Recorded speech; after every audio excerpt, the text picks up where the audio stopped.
As many fans of this channel know, I am African and I grew up in Africa. It is easy to believe that you're destined for poverty, and yes, most people from poor countries believe that. However, when I was around 17, I started questioning such assumptions, and the reason for my different opinions is because I often see rich people even in my country. But there are some other explanations for the reasons why some people are rich in poor countries. It may be that these people do ugly or illegal stuff. Maybe their father is a politician who has stolen a lot of money, or maybe it's just luck. Anyway, I decided to study how money works and see myself whether being rich has something to do with luck, stealing, or anything like that. By age 20, I already knew the formula of wealth creation, and I was ready to follow such formula. In today's video, I'll be sharing with you how to be rich in a poor country. If you're new here, consider subscribing so that you won't miss other interesting videos like this. Riches has no home. In his book, The Science of Getting Rich, Wallace D. Wattles provoked us to think about something very important. He asked us to stop thinking about poverty as though it caused by certain geographical location, but because if poverty has something to do with a particular geographical location, then certain people in certain geographical locations will be poor, while everybody else will be rich. But that's not so. As we make this video today, millions of people are poor even in the richest countries of the world. For example, more than 70% of Americans live from paycheck to paycheck, according to some studies. And think about this, many people even in the poorest countries of the world are very wealthy. What does this tell us? I think it's very simple. Money doesn't have anything to do with where you live. But there's another problem here.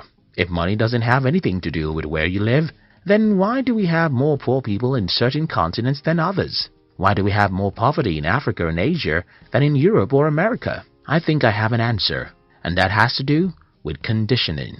Like begets like. The story was told about a farmer who brought an eagle's egg from his farm. When the farmer got home, he added the 3 eagle eggs with his chicken's eggs, and his chicken hatched the eggs with hers. Many months after the little eagles have been hatched, they are there right with the chicks, eating everything the chicks were eaten, walking around the way the chicks walk around and having the same aspirations like those of the chicks. These 3 eagles grew up and lived their entire life just like chickens. They never flew or dared to live like an eagle. I'm sure that you will believe this story easily because it happened in the kingdom of the birds. Well, like those eagles, like always begets like, even amongst human beings. So, what happens in poor countries is that when you're 7 years old, you'll notice that everyone around you is poor. And not just that these people are poor, they always blame someone else for their poverty. At age 7, you may not understand these people, but by the time you're 17, you're already successfully initiated into their evil world. What then happens is that as a young adult, whether you listen to your father, your mother, your uncles or teachers, everyone is blaming someone else for their state of being poor. It doesn't matter how strong you are, the natural thing to do is to become like these people. By the time an average human is 21 in a poor country, he has started thinking that the reason why he is poor is that the government or devil makes him poor. From this point, you can see how easy it is for these people to be poor and also make their children poor. It's pretty simple. Whenever you blame someone else for your life, what you're doing is folding your arms and saying, "It's not my fault. Let the man who causes man's poverty to come and make me rich. It's not my fault. Let the man who causes poverty to come make me rich."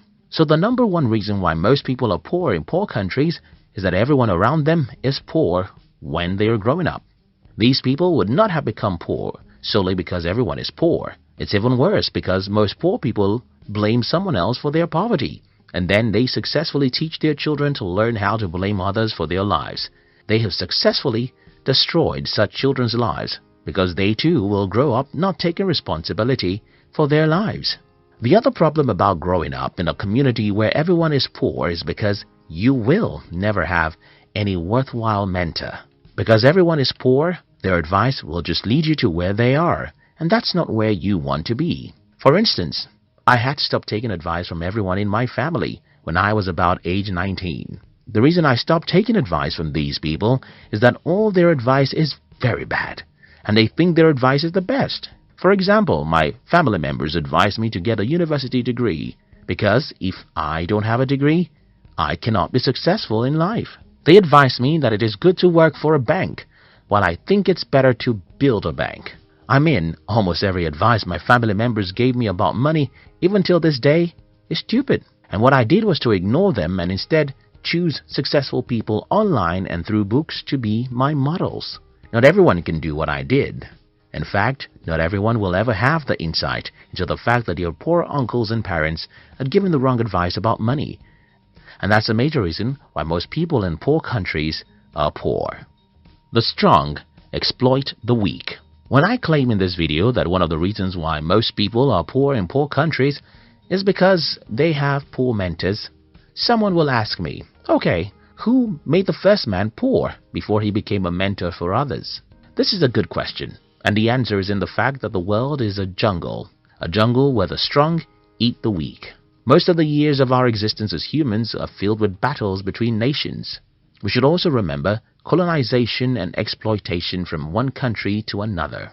All these battles would not have left some countries poor if not because they are not physical battles. Think about it, as you would think about rape. When a man rapes a woman, he thinks it's just a physical act, but for a woman, it's spiritual and emotional. And though the act of rape can happen in 5 minutes, the victim can live with the pains for 50 years. Similar things happen when a country invades, overpowers, and colonizes another for many years. For those who are asking how the first man became poor, I think that is how the first man became poor. But that's not an excuse for you to be poor. You see, the poverty of your forefather may not be his fault because he was probably taken as a slave for 30 years. But your poverty is yours because you have the power to liberate yourself.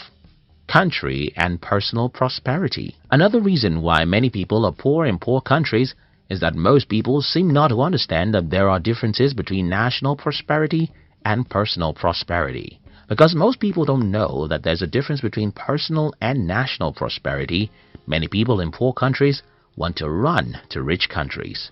Many Africans want to run to America. Many Indians thought they could migrate to Europe, and that's another problem. You see, running to a rich country won't guarantee your prosperity, because even in the country that you're running to, most people are still poor. Now that I've tried to pinpoint some of the reasons why most people are poor in poor countries, let me try and show you how to be rich in a poor country. 1. Disown every mentor you have. Well, I don't mean that you should legally get rid of everyone in your life. I simply mean that you should stop taking their advice or spending much time with them, except they are positive-minded. Growing up in Africa, the culture of my tribe requires that I listen to and follow the advice of everyone who is older than me.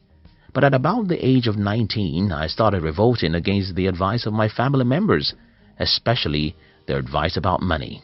When I was 21, it had become very obvious that I was a black sheep of the family.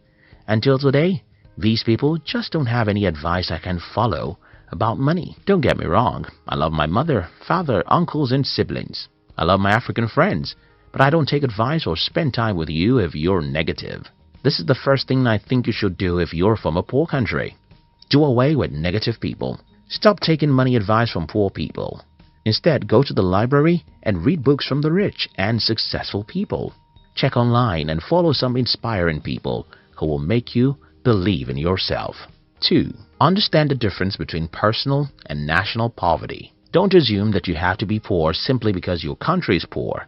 You can be rich, even in a poor country. As I have explained earlier, being rich is not a factor of where you are from or where you live. Being rich is a factor of how you use your mind. 3. See the half-full cup. I suffered ill health for the first 17 years of my life, and I hated life for every minute of those sicknesses. However, a few years after I regained my health, I understood that such terrible health challenges was a blessing in disguise.